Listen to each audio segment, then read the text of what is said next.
Hi, this is Lisa, and today I'd like to talk about making the decision to leave in an abusive relationship and why that decision can be so hard to make. I mean, to your friends and family and outside world, it seems like such an easy decision to make, but you know, they really cannot understand the turmoil that you're going through making that decision and taking that step to leave. I was in an abusive relationship for 9 years, and you know, so many times I was just told, you know, you should leave. Why are you staying? I made many attempts to leave and went back, including one refuge attempt. I went back after 2 years, and like I say, it took me 9 years to get to that point where I made the decision to leave and knew without fail that I was going to leave for good. 9 years, and my son, it took, you know, until my son was 7, which is way too long, and that's why I wanted to do this video, to try and help people that are in that situation maybe leave a little bit sooner than I did, because the longer you leave it, believe me, the harder it gets. So sort of throughout those 9 years, I mean, initially what kept me in the relationship was fear. It was fear of physically getting hurt. Simply just walking out was not an option. Every time I tried to walk out, he'd run after me or he'd come and find me. And it wasn't just fear of what he would do to me. It was fear of what he would do to my family. And I honestly thought, well, I was in fear for my life. I honestly thought that if I ever managed to get away, he would find me, and to sound completely dramatic, you know, he would kill me. And so for those first good couple of years, it was fear that kept me. It was fear that stopped me making that decision. And when you're in fear for your life, I think it's hard for other people to understand, you know, the driving force, and the fact that every day you're just surviving, you're just doing what you can not to get hurt. So leaving isn't an option. You know, at that particular point when you're so scared, it is not an option. Or you do not feel that it is an option. And then I got pregnant, and then so as much as the violence sort of lessened somewhat, I also then, first of all, I was pregnant, and he told me that if I got rid of the child, he would kill me. So again, the fear was still there. But then once we'd had the child together, you know, I was trying to think about what was best for my son. And ultimately, you sort of think that being with their whole family and being with the mum and dad is best. Bringing up my son for those first 7 years, his dad honestly did love him. I completely 100% believe that. Not necessarily the love, you know, the all-empowering, supportive love that obviously I now know is, you know, is what is true love. But he loved him, and, you know, he cared for him. And I thought my son loved, you know, he did love his dad. Obviously he did. It was his dad. It was what he knew.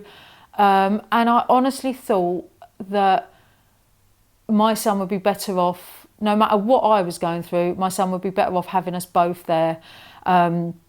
And coupled with the fear, I didn't feel that living apart and bringing him up together, like half and half or sharing custody, etc., was an option. It wasn't an option.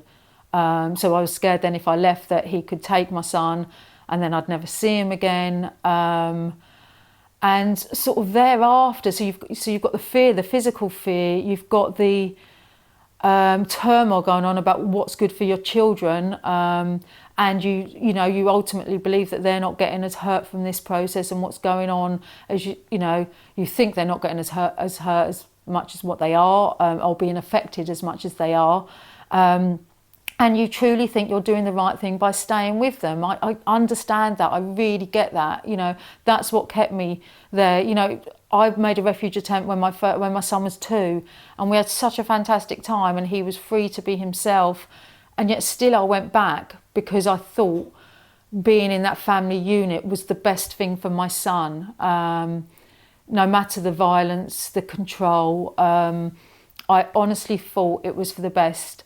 to the point at one point we did split up, and I moved to my mum's, and I left my son with him because I thought he was better off with his dad. Now, I understand now that was obviously the thought, the beliefs that he was instilling in me, that I wasn't good enough, and that he was the better person, etc. I understand that now, but when you're involved in that, and you're constantly being berated and told what a rubbish parent and that you are, you think that you are the rubbish parent. So therefore you stay because you are keeping your child then with the good parent. So you've got that, you've got the parenting, and sort of, and then even taking away the fear sort of thereafter, once we'd had my son, and you know, my son was sort of toddler, etc. I got used to life. You sort of, you think, right, that's it. You sort of put up with it because you think you resign yourself to this is how life's going to be. You sort of just get on with it. I managed to manage his moods, so I'd really be attuned to his moods and what I'd done. I gave in. I gave in to his control because I didn't want to get hit again. I thought the next time I get hit, it would go too far. You know, it had been getting worse, progressively violent at the time, and it was violent to the fact, you know, where I thought the next time if he did, you know, beat me up, I thought that would be it. That would be the end of my life. And I had my son with me, and I couldn't do that.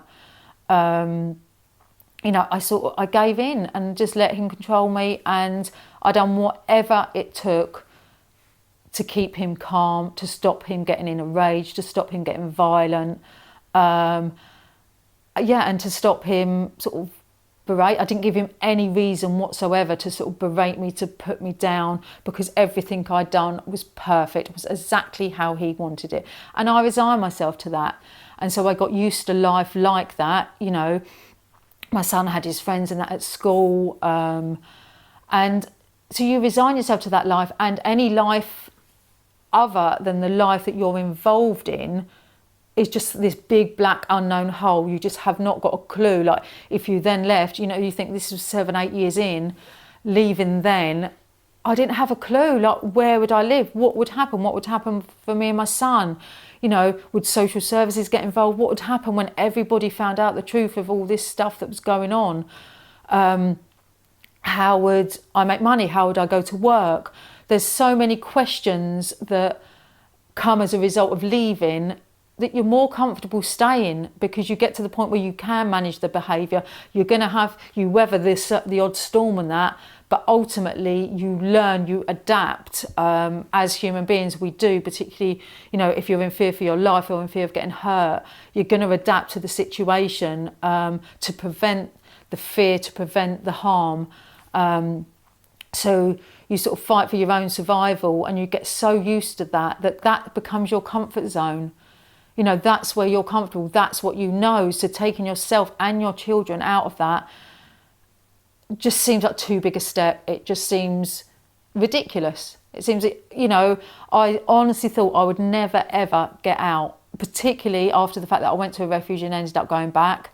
You know, I just resigned myself to it. So this big black hole that's in front of you if you do decide to leave is too scary. You know, as scary as it seems to other people to live in this life of abuse, of violence, this cycle, you know, of doing what you're told all the time, losing your freedom. You don't see that loss of freedom as clearly as what you do once you're out of it. So when you're involved, you don't see it as a loss of freedom, a loss of individuality. It just is what you're used to. It's your life, you know. And yeah, anything other than that is not achievable. You know, he's worn you down, he or she has worn you down so much that you don't see that there's any other option available. So therefore, making that decision to leave, that requires your own strength, it requires belief in yourself, it requires self-confidence, and it requires a knowledge that that leaving is for the best for your children. You've not got any of that. You've not got any self-belief. You've not got any self-confidence. So where does this decision come from? You know, this is why it's so hard. And ultimately, only you can get yourself to that point where you make that decision. You know, you'll come across people, you know, I certainly did, where people were telling me to leave, but I knew they didn't understand the full story. They didn't know the full story. I was so used to playing it down. You know, I had police that took me to the police station to interview me, that told me to get away, that brought charges upon my... And still I went back, because no one understood that ring of fear, those parameters that kept me trapped in that relationship. So these people telling you to leave, they mean well by all means, but only you can get yourself to that point where you are able to make a decision to leave, and not only make that decision and then make that decision to stick to it. Because unfortunately, this is the situation you're in, and only you can get yourself out of it. Like I said, I'd resigned myself that this was my life, that I would try and make the best of it, you know, try and remind myself of good times, of, oh, things aren't actually that bad now because he's not hitting me anymore. It's really because I wasn't giving him any reason to hit me. And then the day come that my 6-year-old told me he was scared of his dad, and that sort of brought it all into focus. I'm not sure, I've got to be completely honest, if I'd have had the strength to do it and make that decision for myself. But almost he made the decision for me. You know, he's like, I'm scared of dad sometimes. And it sort of brought it all to me, and thinking, this isn't for the best. I can't just put up with this. Staying with him is not an option. I've got to go. You know, but then how do you go? You know, you have to find out how you make that move. You have to somehow, you drag that confidence up. You do get it from somewhere. Once you know that leaving is the right thing to do, which it is, but once you truly believe that that's the right thing to do, believe me, your strength will come, your confidence will come. Only for that split, don't get me wrong, it's only the start, only for that split second, but it will come. That time you will be ready, and you will know when you will know when you're ready. Like I said, sort of 9 years down the line, this decision when I phoned Women's Aid to arrange for a refuge place, I knew then that this was for good. And I don't know where the decision came from. I don't know where the strength came from. You know, it was my son that was the catalyst to this, but ultimately it was me that had to make this decision and stick to it. And once I'd made the decision and got out, you can look through all these reasons that kept you there, and look at them in a more black and white sort of way, which is what I want to share with you, because obviously you're unable to see that at the moment. So going from the beginning, the fear, the physical fear, you know, he's going to hurt me, is what's going to happen. The thing is they do not lose... Physical violence is not a result of them losing control, which is what they tell you. It is not. Because if that was the case, every time they got angry, no matter who it was with, they would treat them in the same way, and they don't. They treat their friends, they're charming to everybody around them, apart from you. It is a premeditated way. Physical violence is a premeditated way to get you to do what they want you to do, to keep you in this trap. And my ex even admitted that. Well, the first time I left for a refuge, he wrote me a letter, and in that letter he said, the reason I get violent is because I'm scared you're going to leave, and I know that is the only way that you will stay. He admitted that in writing in a letter. He knew what he was doing, all those beatings, all that violence, all that pain. He done that on purpose. He didn't lose control. There wasn't one point in time where he lost control. He knew exactly what he was doing, and he knew exactly why he was doing it. So don't believe the fact that the physical violence is a result of them losing control. They choose, okay? And that is just the black and white issue of it. And when you're in fear for your life, you feel that you can't get out, but you can use the police. chances are that if you're in a real physical, like a violent relationship, the police have been called more often, more than once. The police will be aware of your situation, and if they're not, you need to call them and let them know. You can speak to your doctors, any of your professionals that you have in your life, and let them know that you are leaving. You can speak to the police and tell them what's going on. I was always told not to get the police involved, obviously, and I never did, until one time where I ran out, and he was in a real mood. I managed to get out, but my son was still in there, and I knew there was a knife and a gun in the house. So that was for my son, and the police got involved. I went back after that, but don't be scared to get the police involved. They are there to help you, and the other services are there to help you. And if that is the main reason of keeping you there, you do have to be careful. It's not going to be a split decision. This is going to take some planning. Phone Women's Aid, get your facts together, work out where you're going to go, who's going to help you.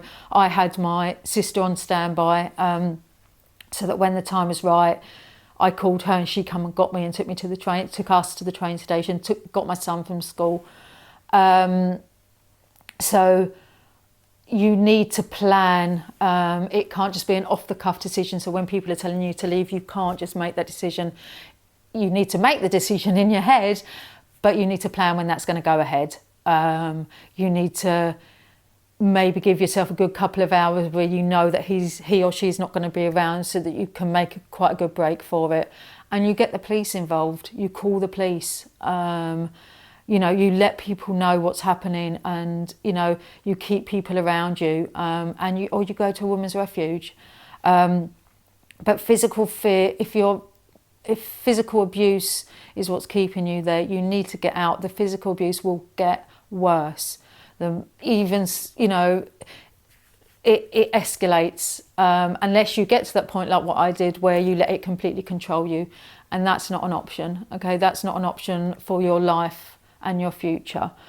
With regards to staying because of your children, there is no way. I'm 13 years down the line. I've done these other videos of myself and my son talking about the abuse, knowing now what my son went through that I didn't think he was going through. There is no way on this earth that staying in an abusive relationship is good for your children.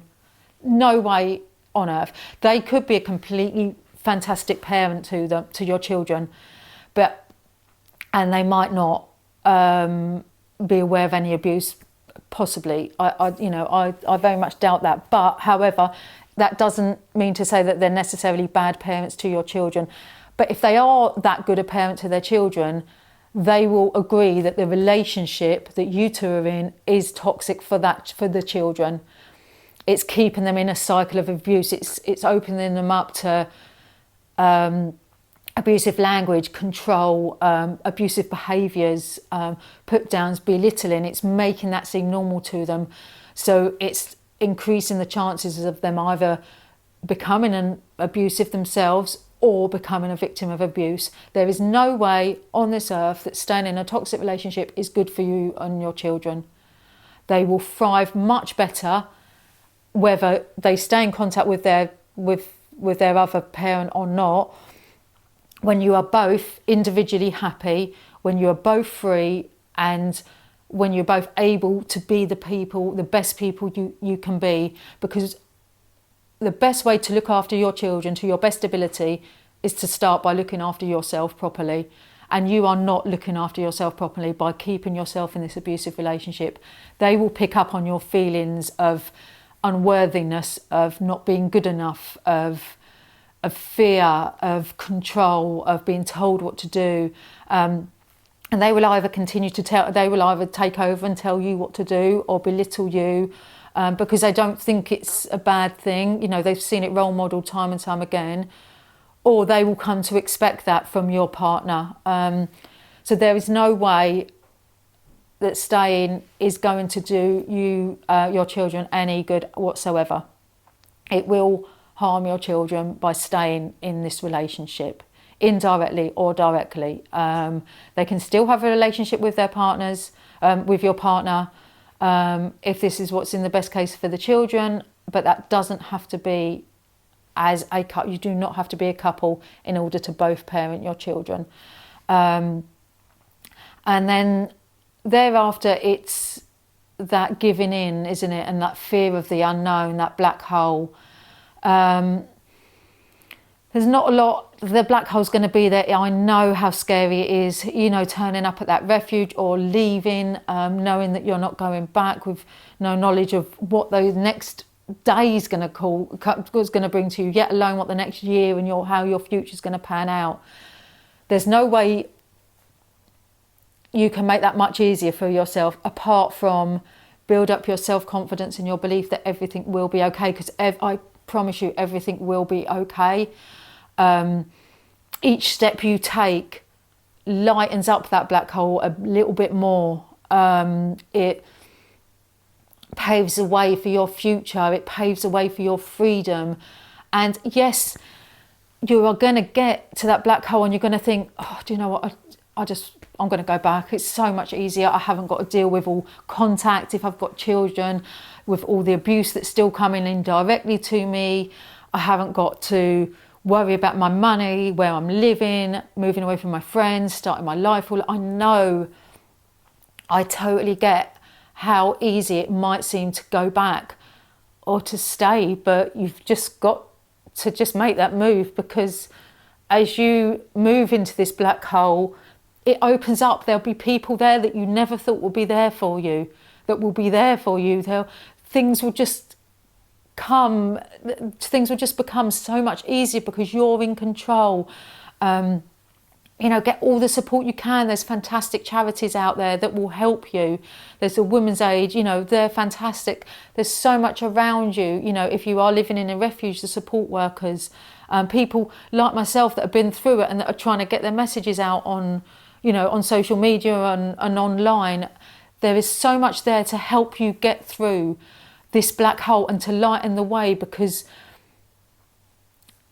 that black hole is going to lead you to your freedom. It's going to lead you to this big, open, sunny, free life of doing what you want to do, of fulfilling your potential, of increasing your self-confidence.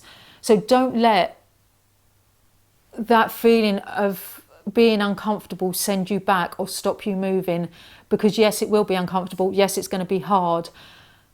But your future with them in an abusive relationship, whether you've got children or not, is not an option. It is not an option. You will not get anywhere. You will not, by staying together, you will not change him or her. You will not be able to change your life in the way, or live your life in the way you deserve to be living your life while you were staying there. You need to put aside that fear. You need to use the police, tell people what's going on, tell people that you're scared, find a safe place, make plans.